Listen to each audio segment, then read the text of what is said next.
Vamos então aqui para o nosso momento de edificação. Nós vamos falar aqui sobre a ética do reino. A gente falou ano passado sobre vida que dê bom fruto no tempo de edificação. Agora a gente vai falar sobre a ética do reino e a gente vai usar o chamado Sermão da Montanha, e que ele nos comunica a ética do reino de Deus. Vamos ler aqui, está inclusive ali no teu roteirinho, certo? O versículo, certo? Capítulo 5, do versículo 1 até o começo do 3º versículo, diz ali, posso ter isso, diz ali, vendo as multidões, Jesus subiu ao monte e se assentou. Seus discípulos aproximaram-se dele e ele começou a ensiná-los, dizendo: bem-aventurados. E daí vai vir a sequência. Não vou entrar hoje nas bem-aventuranças propriamente dito. Essa é uma aula de introdução a esse assunto. Então, ética do reino de Deus. O que quer dizer ética? Ética vem do grego, etnike, que significa aquilo que pertence ao caráter. Ética é isso. Ética, uma definição mais simples e boa do que ética. Tem outras variantes, né? Mas ética é aquilo que pertence ao caráter. Na primeira série de estudos, a gente estudou vida que dê bom fruto. E a gente viu que dar fruto significa, sobretudo, o quê? Significa, alguém lembra? Reproduzir. Reproduzir o quê? O caráter. De quem? De Cristo. Nós estudamos e vimos que o dar fruto, o frutificar, não tem tanto a ver com o fazer, mas tem a ver com o ser. João 15 está falando do ser. Quando a Bíblia fala de dar fruto, ela está falando, sobretudo, do ser. Então, nós vimos que dar fruto é reproduzir o caráter de Cristo. Nessa segunda série de estudos, nós vamos examinar ainda mais as questões do caráter cristão, tomando como base o Sermão do Monte. E, gente, o Sermão do Monte fala de caráter. É um tratamento através do seu ensino do nosso caráter. O Sermão do Monte é desafiador. O Sermão do Monte está no Evangelho de Mateus. E vale nós nos localizarmos, entendermos o contexto um pouco mais. Quando a gente fala, então, do livro de Mateus, como é que a gente sabe que foi o Mateus o escritor desse Evangelho? Não está dentro do Evangelho essa informação. Mateus não disse: eu, Mateus, escrevi esse livro, esse Evangelho. Não. Essa informação não está dentro. Mas fontes históricas seguras afirmam que Mateus foi o escritor. Mateus também Levi, é o mesmo personagem bíblico. O que é essa fonte histórica? Né? O Eusébio, certo? O Eusébio, que era bispo de Cesareia, nos escritos dele, ele cita o Papias. Papias, que era bispo de Hierápolis, que foi contemporâneo de um sujeito chamado Policarpo. E esse Policarpo era aluno do apóstolo João. E o João disse ao Policarpo que quem compôs o Evangelho foi Mateus, que foi Mateus que compilou aqueles discursos de Jesus. Então, uma fonte histórica bastante segura. E, então, com tranquilidade, e não há discussões sobre a autoria desse evangelho que foi Mateus. E Mateus, ele escreveu, tendo como seus principais destinatários os judeus. Os judeus. Mateus é o evangelho que mais cita o Antigo Testamento, que mais diz, como está escrito, né? De acordo com o que está escrito, como foi escrito. Ele cita mais o Antigo Testamento do que qualquer outro evangelho. Ele escreveu aos judeus, para uma cultura judaica, e colocando grandes desafios aos judeus. E começa esse desafio de Mateus no capítulo 1. Ele comunicando algumas coisas aos judeus desafiadoras e muito interessantes. O capítulo 1 é genealogia. Mas tem muita coisa aqui. Mateus estava escrevendo aos judeus e ele queria comunicar que Jesus era o Messias prometido. Jesus era o Filho de Deus. E daí ele vai escrever essa genealogia, ele quer mostrar na genealogia que Jesus é o Salvador, que Jesus veio da linhagem de Davi, e ele vai colocando todas essas coisas, e daí no versículo 17 ele diz, assim, ao todo houve 14 gerações de Abrão a Davi, 14 de Davi até o exílio babilônico, 14 do exílio até Cristo. Mas o que quer dizer 14? Davi, vocabulário hebraico, as letras tinham números. E Davi, a soma das letras, dava 14. O que ele estava dizendo aqui? Primeira lista, 14. 3 vezes 14. Os judeus, eles comunicavam mensagens também através de números. E quando você lê na Bíblia o 3, certo? Via de regra tem uma mensagem nesse número. E para os judeus, isso queria dizer, sem sombra de dúvida, quando falava do 3. Ou algo intenso. Quando ele está repetindo 14 aqui, uma vez, segunda vez e terceira, Mateus estava comunicando, sem dúvida alguma, Jesus era filho de Davi. É isso que ele está dizendo.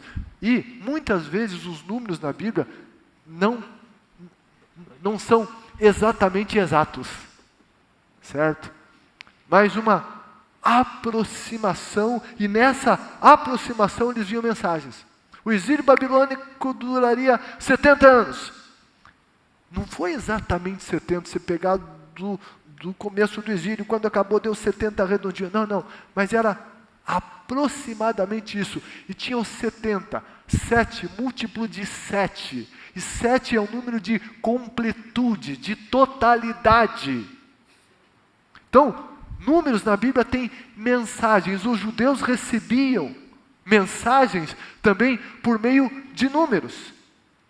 E o capítulo 1 de Mateus está dizendo aqui, olha, assim como houve 14 gerações de Abrão a Davi, 14 Davi ao exílio babilônico, 14 do exílio até Cristo. Gente, Jesus é o prometido. o filho de Davi. É isso que ele estava comunicando. O que mais que ele comunica aqui? Que Jesus recebe pecador. E ele vai colocar nessa genealogia pecadores.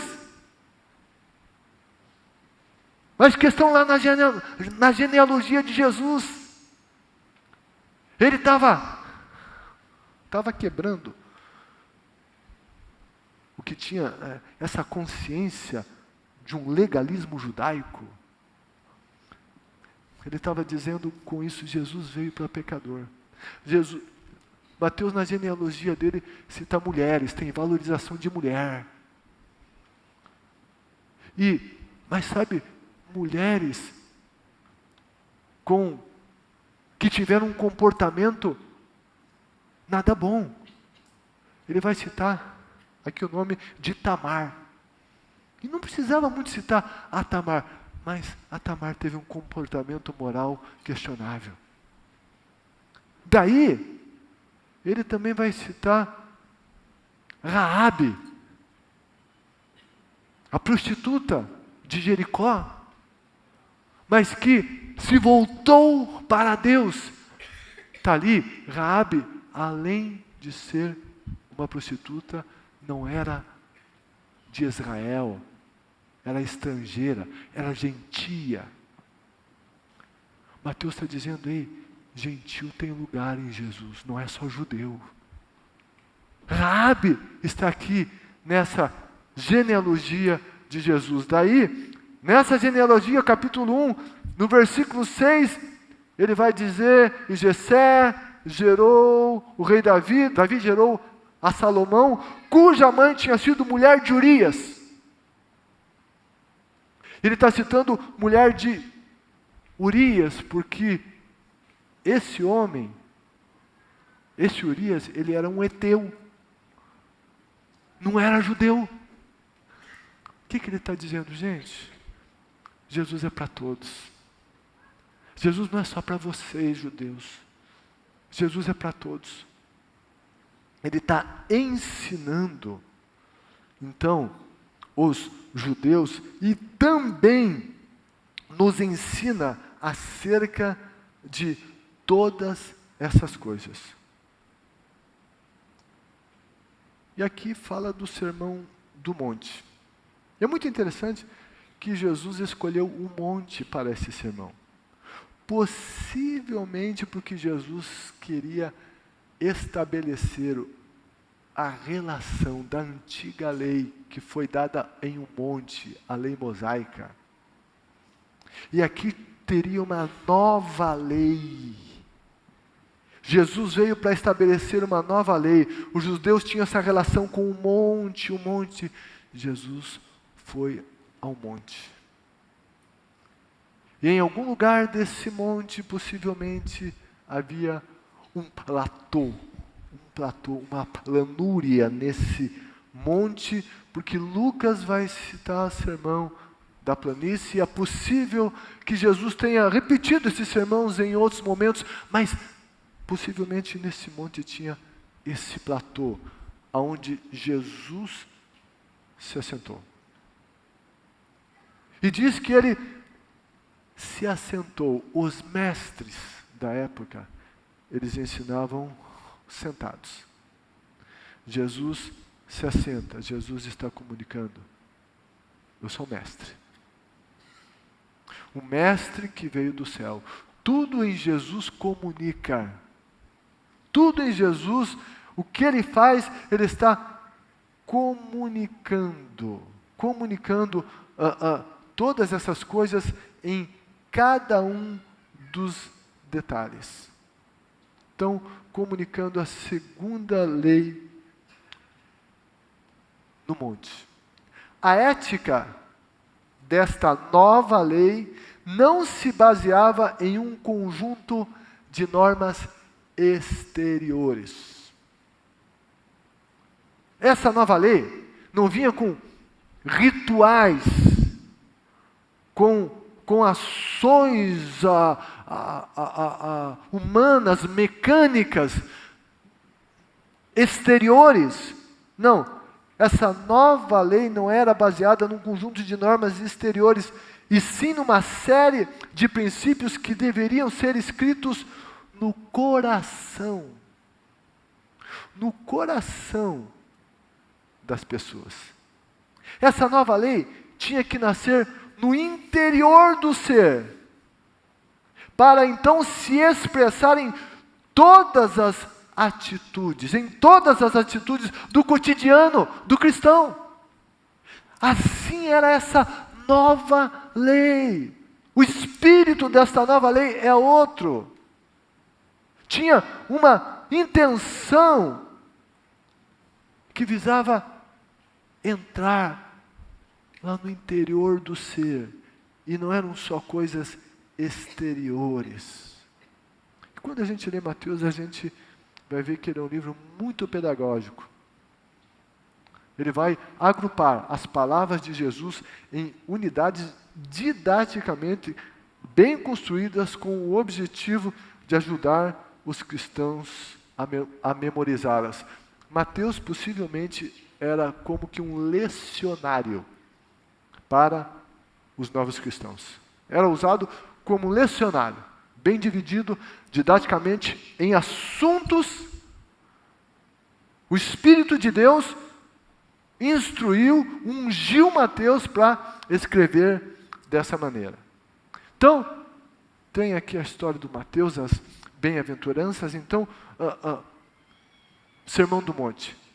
O Sermão do Monte vai começar com que assunto? O assunto das bem-aventuranças.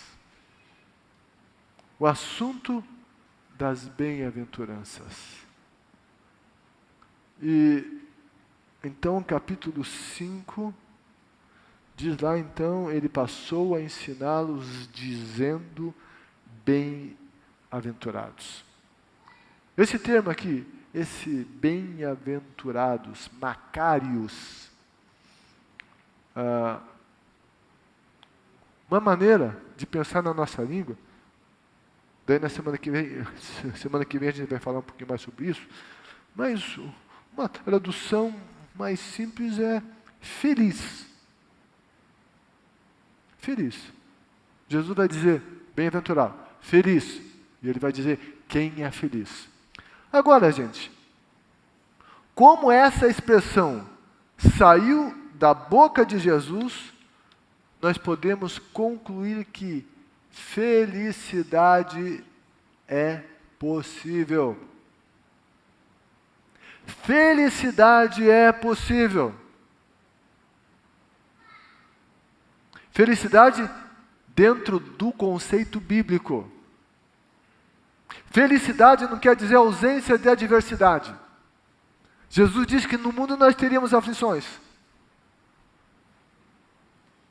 Felicidade não quer dizer que minha vida vai ser um mar de rosas sem espinhos. Não, não é isso. Felicidade, e semana que vem a gente vai ver um pouquinho melhor sobre isso, mas também a gente vai ver aqui que felicidade é possível, mas à luz desse texto, nós vamos ver aqui na continuidade desse sermão, que fala de felicidade, mas Jesus vai mostrar que felicidade não é fácil, não. Por que ela não é fácil? Porque ela está condicionada a uma vida que vai contra a cultura dominante nesse mundo. E alguém chamou o Sermão do Monte do sermão da contracultura. Tudo que está aqui é contracultura. Então, dá para ser feliz? Dá para ter felicidade? Dá, é possível.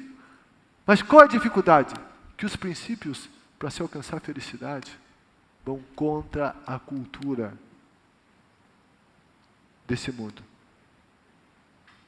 Então, a gente vai pensar sobre isso. Vamos começar então com as bem-aventuranças. E felicidade tem a ver ali com as bem-aventuranças, mas ela vai ter a ver com toda a extensão do Sermão do Monte que vai até o final do capítulo 7. Felicidade é possível, desde que nós vivamos uma vida a partir dos princípios de Deus. Mas sabe o que essa passagem nos ensina? Que Jesus quer que a gente seja feliz.